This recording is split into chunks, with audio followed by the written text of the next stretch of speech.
Welcome back to Ivanti's Security Insights, where best practice cybersecurity meets real-world workplaces and roadblocks. I'm your host, Ashley Stryker, and with us today is Chris Goettl, our OG host, and returning today is our Chief Security Officer, Daniel Spicer. Hey, Daniel. Hey, Ashley. I am super excited to have you back. We've been having a lot of fun with Amanda, but we've been missing hearing you on. And then I would be remiss if I didn't make a special warm welcome for our guest today, Tony Miller, in charge of IT here at Ivanti. Hi, Tony. Hi, Ashley. Thank you. It's good to be here. Yeah, no, we're especially excited to have you on. Today is an episode I know Chris in particular has been very excited to have us do. This is always a fun topic. You know, in my line of work, I provide solutions that skirt the line between security and operations. And that's where these two gentlemen stand, as on either side of that line, really. So that's one of the things we wanted to explore today is, some of that, healthy friction, conflict, kind of opposing forces that are security and IT, where it all comes together. And, ultimately, like, how do we continue to try to work well together? Because at the end of the day, we do need to secure the business, but we also need to keep the business operational. That's your two mandates. And, at the end of the day, those two things can really be at conflict very easily, right? Not that you guys ever fight, right? No, never. No, we're always perfectly in lockstep, right, Tony? Yes, absolutely. All the time. Almost never. He says, having just gotten out of what I'm sure were some very interesting end of year kind of discussions. Oh, we've had a couple interesting months, actually. So it's been a lot of fun working with Daniel very closely almost every day. With that, I think, so part of the format today, just so that everybody's kind of clear, we have ground rules for this cage match, in a manner of speaking. We're going to try. I want a clean fight. And I've grabbed some interesting stories and comments from different subreddits that I've been lurking on and not commenting on. So you don't know who I am, haha. That I've been collecting and mostly just asking and going, hey, gee whiz, this is really funny. Is this really true? And I've collected them, and I'm going to be presenting them for both Daniel and Tony to present the cybersecurity and the IT ops kind of perspectives. Either here at Ivanti or defending the person who made the post or previous employers. So I think they have seen these ahead of time, but I have stopped the discussion before it got too interesting. So I'm not sure how this is going to go, but we're going to give it a try. Are you gentlemen? Are you ready? Absolutely. Let's do this. Should I be keeping score? Am I telling score? All right. Yeah, I think officially there's only really two possible points because we only have two stories plus this intro for Tony, but I have a feeling there's going to be more points made. So Chris, please, official scorekeeper, if you would.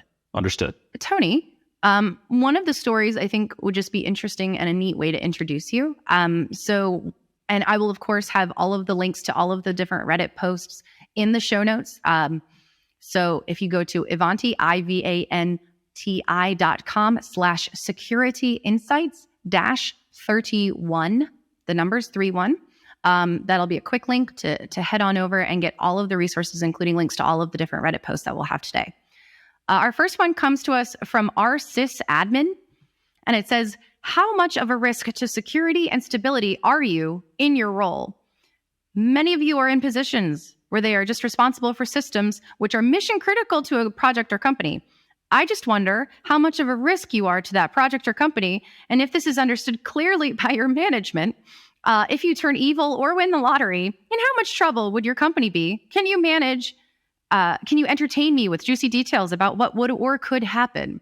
That is the end of the original post, and that individual is just either a journalist looking for clickbait or just has some real projection issues. Well, look, if you're a sysadmin and you're in a scenario where you have a company where you don't have good documentation, you're going to be at risk. If you got a single point of failure, you could take down a revenue stream, you could take down an environment. There's a lot of risk that you have with these individuals, especially if you don't have documentation processes. That's really going to be key. So hypothetically, if you were bitten by the radioactive evil spider and turned villain, and worked for a company that was like Ivanti, but not exactly Ivanti, or hypothetically, if somebody got similar access to the kinds of things that you have access to and the kinds of permissions that you have access to, how much damage could a bad actor do? You could do a lot when you think about it. You can really severely impact any communications that a company has, right? So you could really disrupt email. You can disrupt all the chat traffic that's out there. You can do some real severe things, such as blow away a Active Directory, and basically nobody has any credentials. You can really do some damage with any SSO platforms that are built out. I mean, if we used a product for SSO management, and if that was disabled or deleted or disconnected, that would basically take a significant chunk of the company down. I mean, there's a lot of things that a bad actor could do, given the right kind of access. Yeah. So in the absence of any controls, Ashley, right? A system administrator or someone who's in a position like Tony, those are the accounts ransomware actors go after all the time, right? That is exactly what you want to deploy ransomware. We all know that the real impact to ransomware is how much you can slow the business down to a crawl. So if you're truly malicious, right, that is definitely the risk. So does Tony get like cybersecurity training 2.0 beyond what I had to complete last month, or is he just way smarter than the rest of us? No, people with elevated access get special training. You're gonna have special training. And really the access is around making sure that you're properly using the credentials you have to access those environments and using our PAM properly. I mean, that's what it boils down to. Every company, I was at a company once that we had someone who's using their regular access to get into some critical systems, including our HCMS system. And that account was compromised. We had some real trouble as a result. So it can happen, whether it be someone that's malicious or a bad actor getting into the environment. What about just plain mistakes? Like, how critical is hiring for someone like you in your role? Let's talk you up a little bit. Like what should people consider before they hire someone like a Tony for their company whose credentials and access could do something like that? So I think really, look, I mean, it's going to be a combination of experience in working environments where you've had to have access and teams of access, frankly, when you're managing these more complex environments. And just making sure that you have the basic cybersecurity training and then the coordination that you do with your CISO. I mean, that really becomes very important. There are times when the CISO is going to make you crazy because some of the requirements don't make a lot of sense, or some of them are all really become pretty burdensome from a process standpoint. But you do have to take into account that they've had the specialized training and they really know what it boils down to. That's where you need to protect, where you need to spend your resources. There's always the give and take, and Daniel and I have had plenty of heated arguments about what areas we need to really focus our limited resources into. But at the end of the day, you do have to kind of pay homage to the specialized expertise that a CISO would bring in any environment. So I think a lot of being in the position that I've got is going to be making sure that you leverage and work with the smart people that are around you, because certainly while we have some keys to the kingdom, you've really got to leverage the people that you work with. And especially in a company like Ivanti, we've got so many really brilliant people here that you'd be really remiss not making sure that you work with every one of them you can. So I think that's a great opportunity then to take us to our first Reddit story and our first opportunity. So to your corners. Our first story comes to us from our cybersecurity. Oh, I've been holding on to this for a little while. It is a post entitled, "Wind Farm Keeps Malware Because It's Better Than the IT Team at Keeping Systems Patched." And I feel like there's a little bit of a gauntlet that got thrown down there. The quick version of this particular story, a small wind farm company was compromised by hackers who were using the spare cycles from their computing resources to mine Bitcoin. The reason they noticed was that the hackers were regularly patching the boxes to keep others out, not typical based on previous IT behavior. Incident responders found the issue and explained to the company how they'd remove the adversaries. Management conferred and decided to add some additional monitoring, but to keep the hackers in place. Why? because the hackers were so much better at keeping the boxes patched and functioning well. This is hysterical. Again, links to the actual story and the post will be in here. This really did happen. This is not just anonymous Reddit. So I think there were some interesting responses here, but I think first, Tony, I will ask you the question that the post writer ends with of WTF. How could the IT team do that? Like, what happened?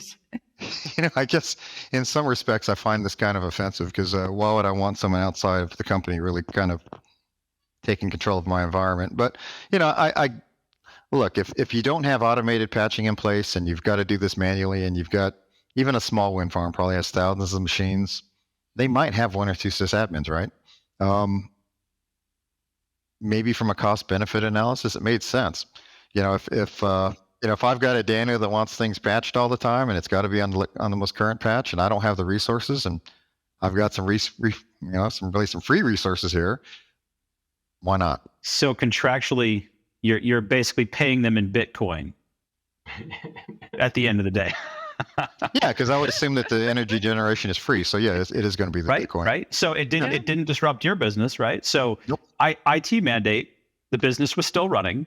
Yeah. And you end up making security happy at the end of it too, because everything is more up to date.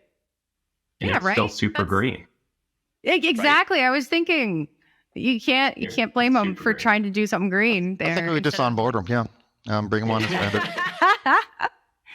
All right, Daniel. So I know this is on our cybersecurity, but I feel like there's a missing vector here that the person who made this post is not really considering.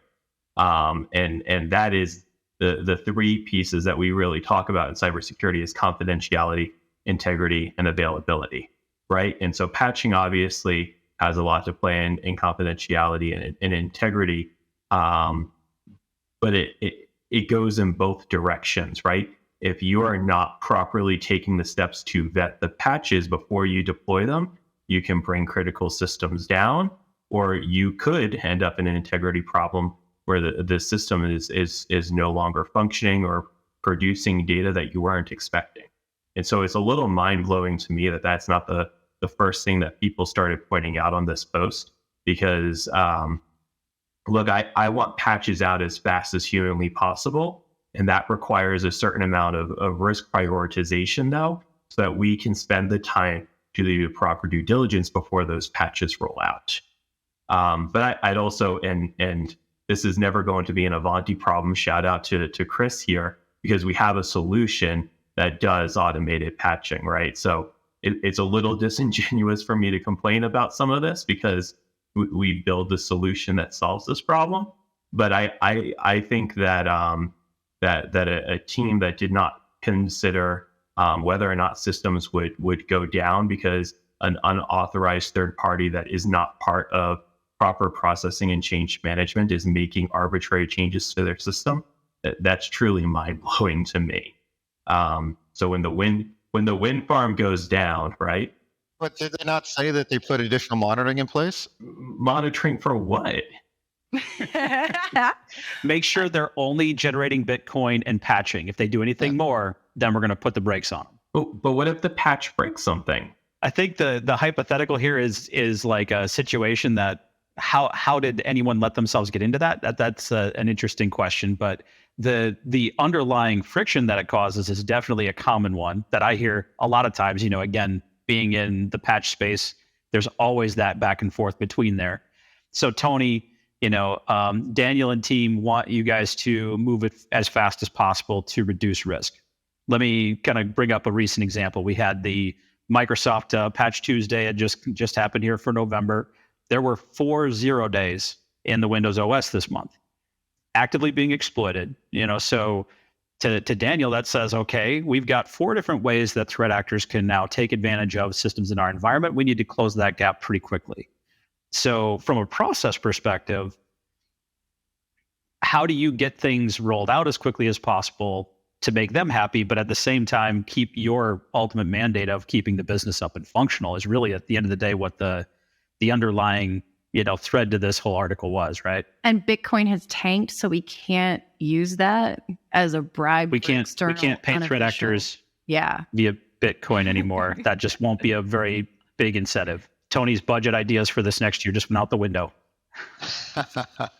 I mean, if we buy low now, it could. Yeah, I was going to say you're buying low. It's probably the best time to actually engage with these guys. Tony, this is we need to revisit the investment and the budget, because I think we buy some Bitcoin now and we use it to pay external services later. I was about to say, we were talking about security as an asset in some messaging meetings this week.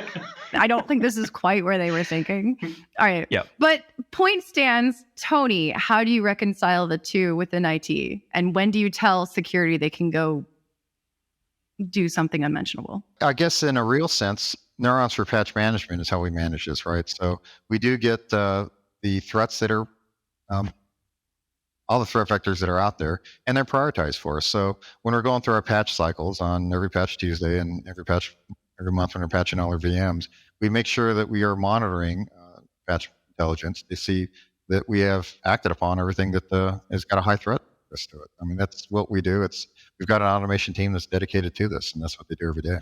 Daniel, what happens if Tony or other IT people end up deciding that a particular vulnerability that you, for whatever reason, think is especially important? How do you communicate the increased urgency despite what maybe Tony's systems are saying or what other vendors externally are saying? I call Tony and give him a hard time. Yeah. Seriously speaking, right? Before we're getting to that point, right? If Tony's team is pushing back on a particular patch and they provide their justification, or we have an elevated sense of urgency from a patch, maybe we have access to threat intelligence that our platform doesn't have access to generally, or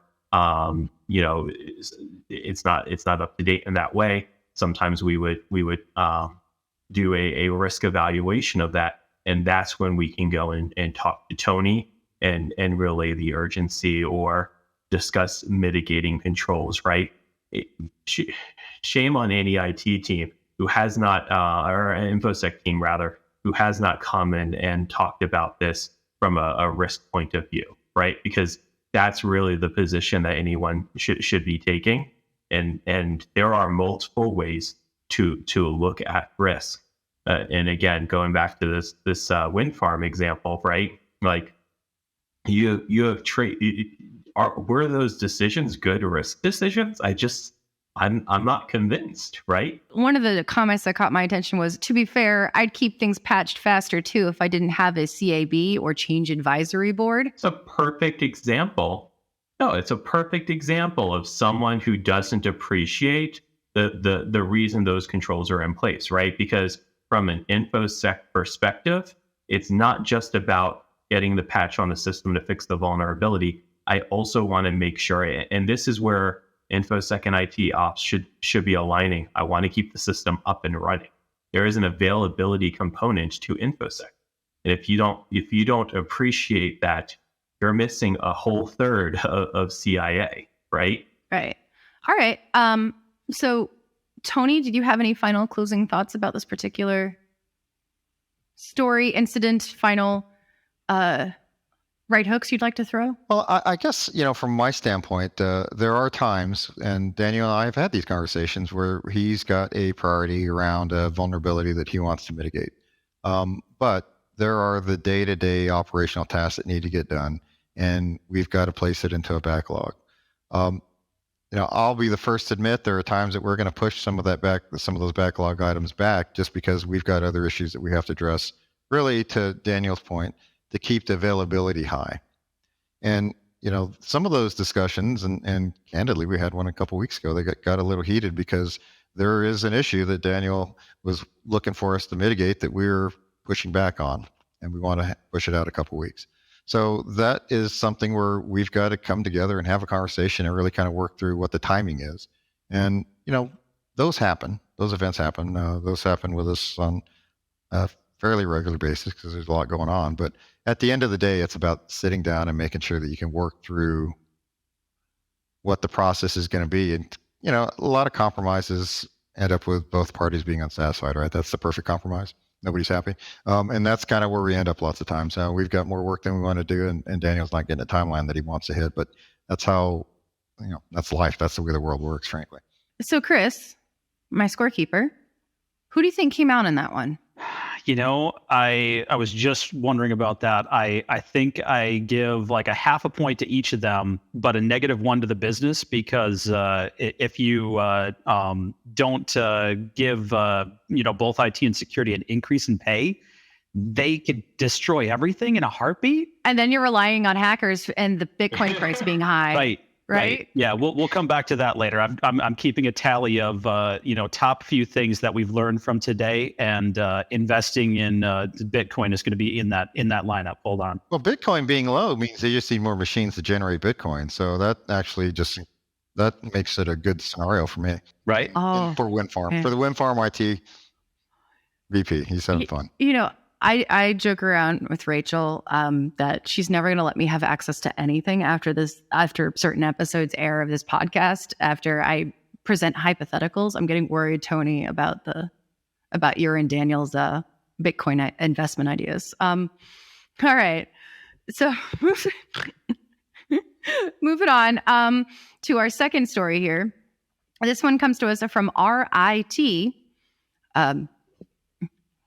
Our security director has tightened down two-factor authentication procedures for our IT staff, and I feel like it's getting out of hand. Thoughts? All right, so the post reads, and again, links to all of these will be in the show notes.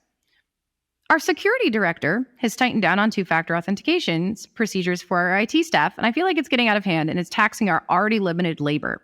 If anyone gets a new phone number and wants to switch out the number enrolled in 2FA, we have to meet with them over Zoom or in person, verify a photo ID, and ask them 8 security questions. If they don't have their device on them, like they left their phone at home and need a one-time passcode, we also have to go see them in person or arrange for a Zoom interview where we have to ask them 8 questions on camera, see their photo ID, and document the interaction in a ticket. We can then only give them 1 passcode. That can be used for 24 hours, and if they need another the next day, they have to schedule another interview or see us in person. This happens all the time as we serve a university, and each weekend, kids lose their phones at parties, break their phones, staff accidentally leave their phone at home or in their office. At times, half of our agents are in these interviews as other calls and tickets pile up. What does your company do, and do you think this is overboard? Daniel, I think I'll start with you, because this one feels, look, I get university students are kind of dumb for all they're in school, but like this feels a little bit excessive. Bet you they never lost their phone again. Yeah, that's a big school though. What if it's 45,000 people? Like if I went to Penn State University, there's 40,000 undergrad on Maine alone. Can you imagine that? 8 security questions, Zoom interviews. I probably wouldn't even remember my questions. Look, this sounds like a place where like the risk they're trying to address may not match what the effort is for implementing the controls. And I say that as someone who did work at a university. And my favorite part of working at that university was that students didn't get access to the network. That was the best thing ever. Like, we had really great segregation. But I know that not all universities have that, because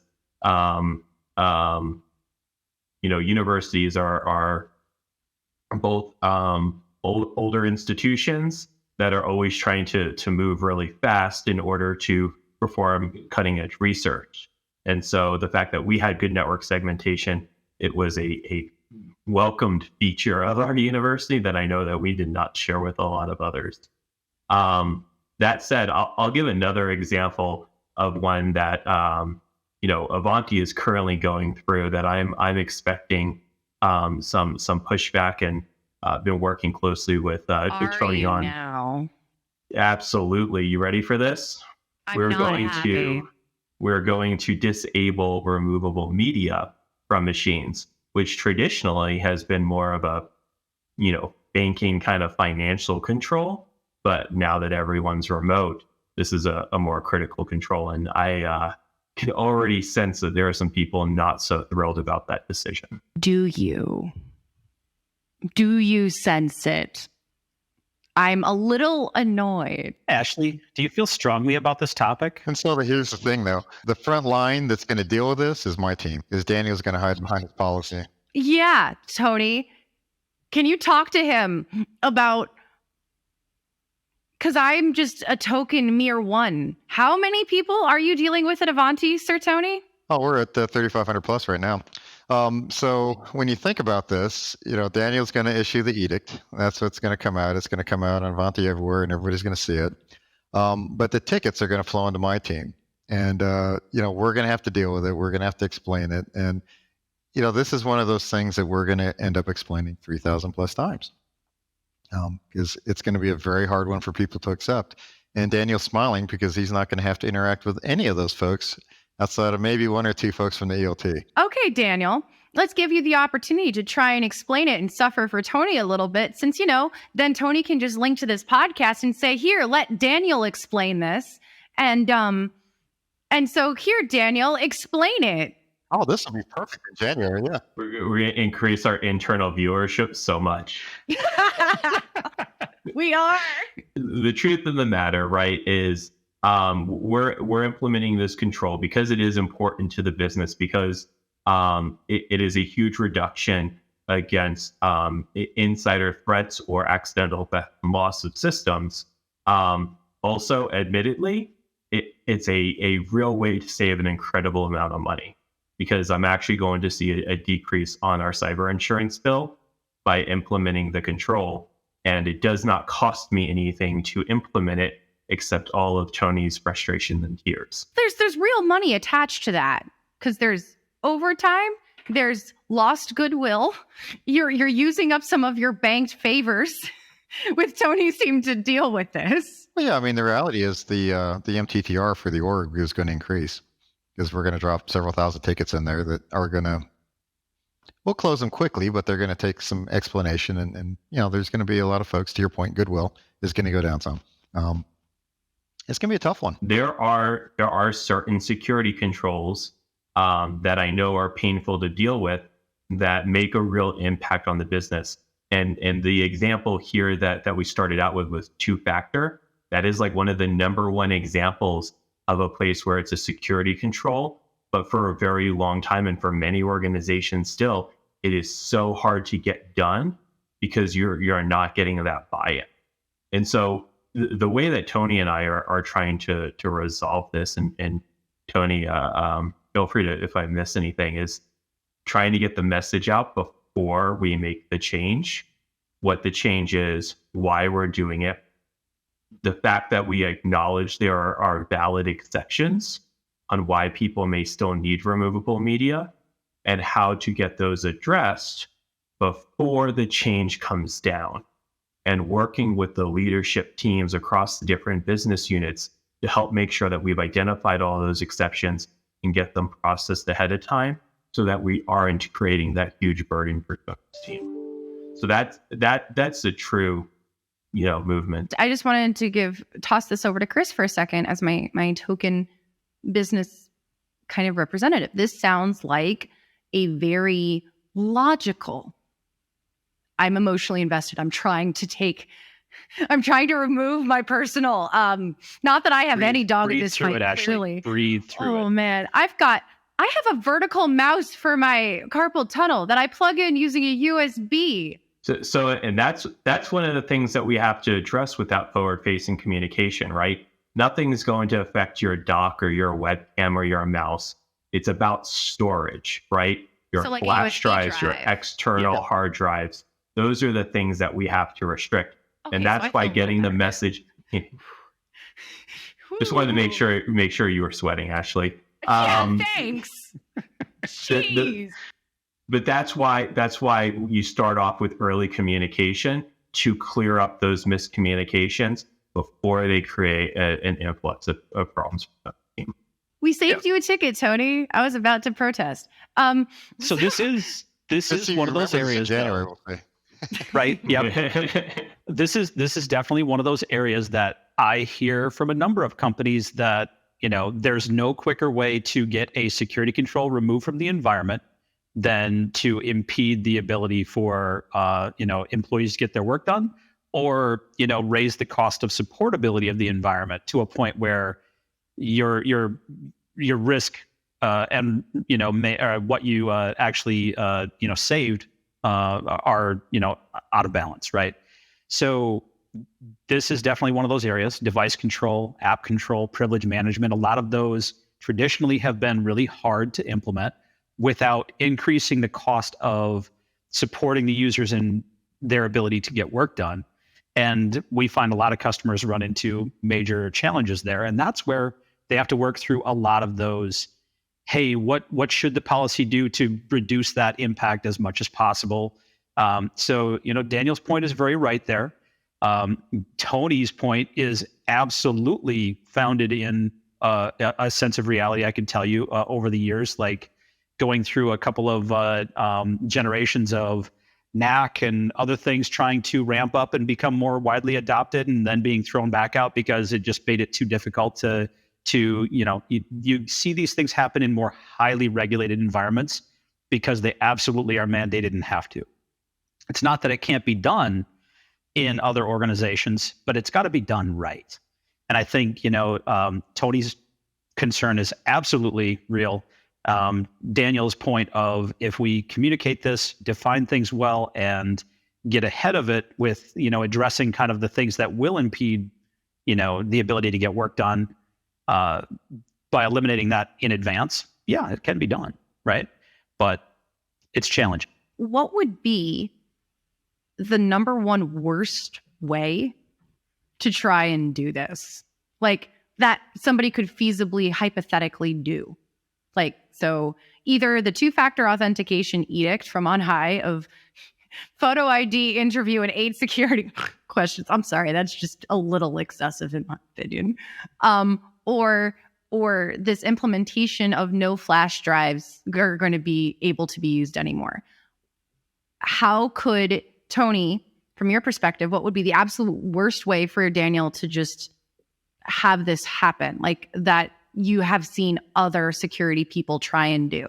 Yeah, the worst way is going to be if Daniel tries to issue an edict and without the explanations of the why behind it. Because when you listen to Daniel's explanation, I mean, there are some really rational reasons why. I mean, it's saving a lot of money and it's going to increase our security stance. I mean, it all makes sense. But that has to be communicated pretty clearly, because as we saw in your reaction, it becomes very visceral very quickly as soon as you hear anything regarding blocking USBs. So it's just going to be, this is such a minor change that's going to take probably an outsized amount of communication, really, and really getting the buy-in before it ever happens. And in all candor, what Daniel and I have been working on is making sure that we have some budget allowance set aside for those folks that are going to have the exceptions, where we need to make sure we get different hardware, set aside specific USB drives, et cetera. So we're working on that in preparation for this in January. But yeah, it's going to be about the whys. I mean, that's what really is going to drive people to accept and understand the change. And to Tony's point a little bit here, now that we're done taking fun shots at each other, right? Like Tony's commitment here is to help us deliver on exceptions and make sure that we have a process to get those exceptions requested from the business, stored in a proper place, and then find a way to deliver on them with like hardware, for example. The commitments from my side is communicate, right? Talking to the executive team, making sure they understand why we're making the decision. Talking to the business unit leaders to make sure they understand how we can help prevent impact from happening and help clearing up any misconceptions or confusions with the user base, and making sure they know ahead of time how to work within their business unit to get those exceptions. And that's where Tony's point about don't do an edict, right? Also, just real quick for the fun of it, top five things that are impossible to pass as a CISO is a multi-factor authentication, disabling local admin off of workstations, NAC, application control or whitelisting on user workstations, and USBs. So we'll all see how this goes in the future, but those are huge changes that if you don't plan and prepare for, and you don't have a good partnership and good open communication with the IT side of the house, they're never going to get done.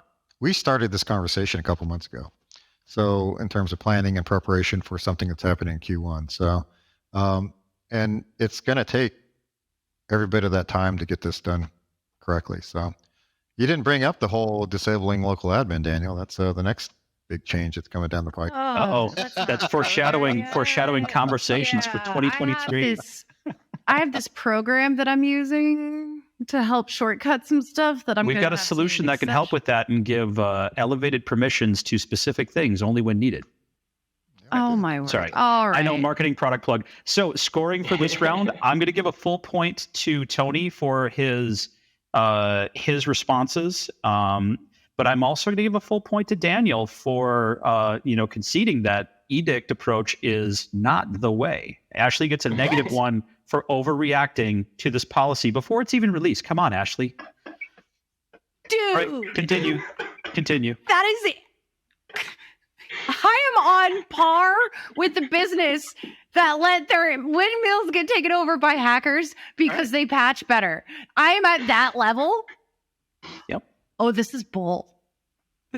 Next question, please. It was a perfectly natural reaction. I think Tony and I would both agree. If you read the communication, it would help us immensely. See if I get you a special clip and timestamp for that. You got to really think of what that catch line is going to be in the first sentence, Daniel. That's what is going to be so important about that communication. The first sentence. Yep. I'm going to get the first. It needs to start with an edict from Daniel, just as the subject line, please. Please. Can we convince Stirp? Yeah. All right.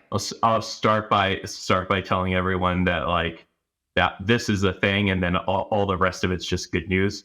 But if I open up with a really bad thing, maybe everyone will read the communication all the way through.